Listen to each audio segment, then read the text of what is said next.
Apprendre à distance avec Madame Ajar. Bonjour les enfants. Aujourd'hui, nous allons parler du passé et de l'histoire. Alors, qu'est-ce que l'histoire?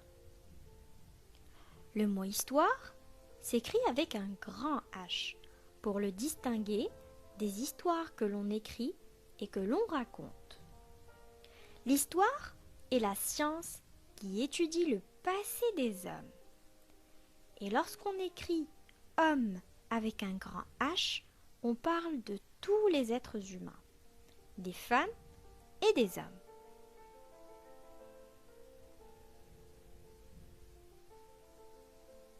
L'histoire est la connaissance du passé par les traces qu'il nous a laissées.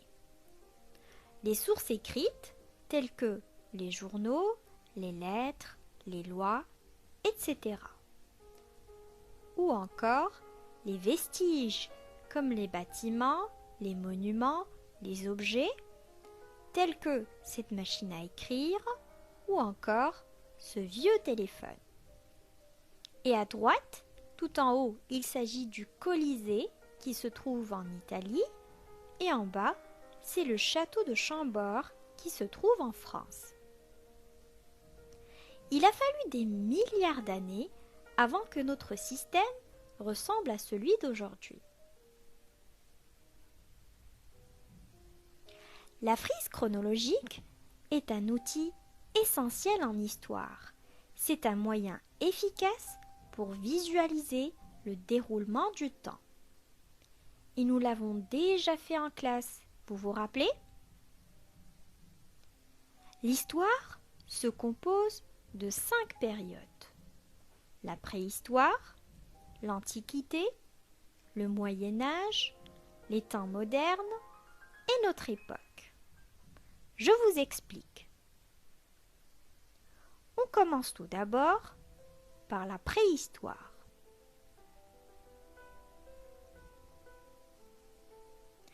Tout au long de la préhistoire, les hommes évoluent. Ils vivent principalement de la chasse, de la pêche et de la cueillette. De plus, ils sont nomades car ils se déplacent en fonction des animaux qu'ils chassent, c'est-à-dire qu'ils n'ont pas de maison fixe. Ils se déplacent. Ils vivent dans des tentes construites en peau de bête, sous des rochers ou à l'entrée des grottes. Pour fabriquer des armes et des outils, ils utilisent les os et les cornes des animaux. La préhistoire se termine par l'invention de l'écriture. Et c'est à ce moment-là que débute la deuxième période. Nous passons donc à l'Antiquité.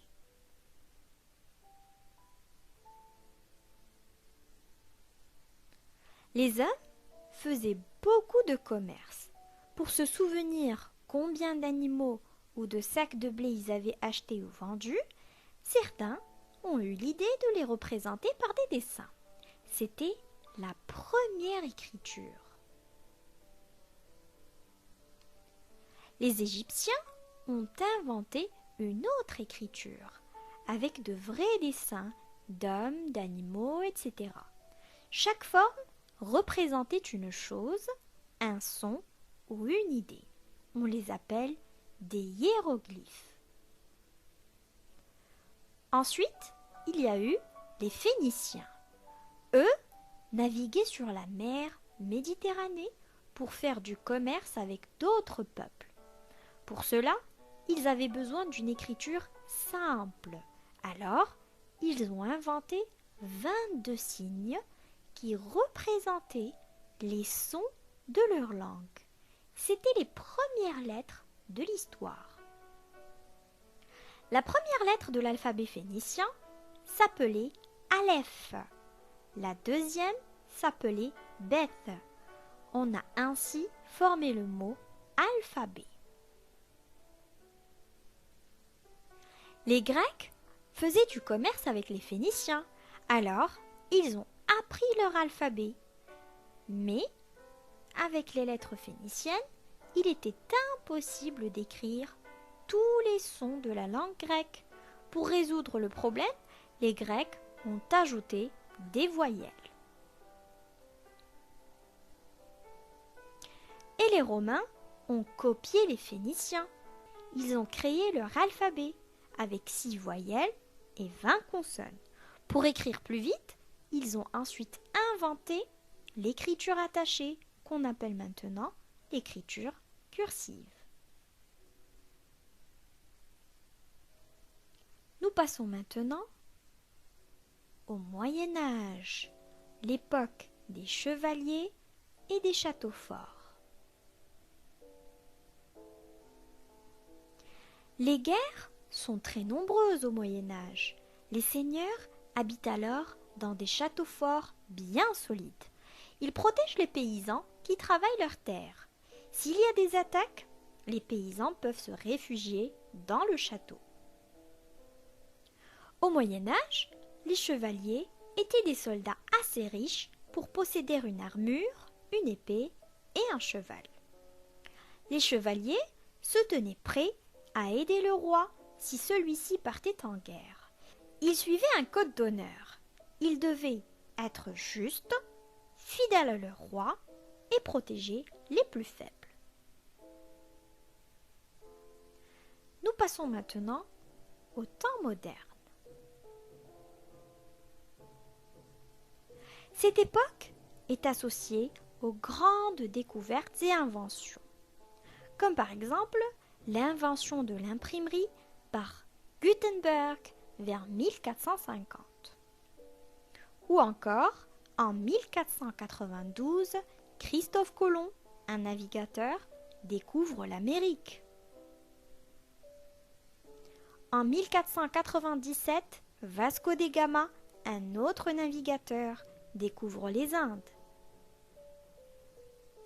En 1690, Denis Papin invente la machine à vapeur qui sera améliorée par James Watt en 1763.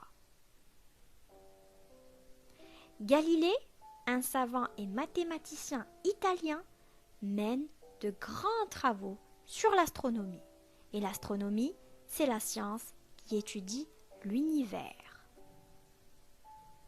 Donc à cette époque, il y a eu beaucoup de découvertes et inventions. On passe maintenant à notre époque. Et notre époque, on l'appelle aussi l'époque contemporaine. Et il s'agit de notre époque, celle de nos parents et celle de nos grands-parents. Et il y a eu plusieurs grandes inventions, comme par exemple le réfrigérateur en 1913, ou encore l'appareil photo en 1839, ou encore la télévision en 1926. Et bien sûr, beaucoup d'autres inventions. Voilà, c'est tout pour aujourd'hui. On se retrouve bientôt pour une nouvelle leçon. Au revoir les enfants.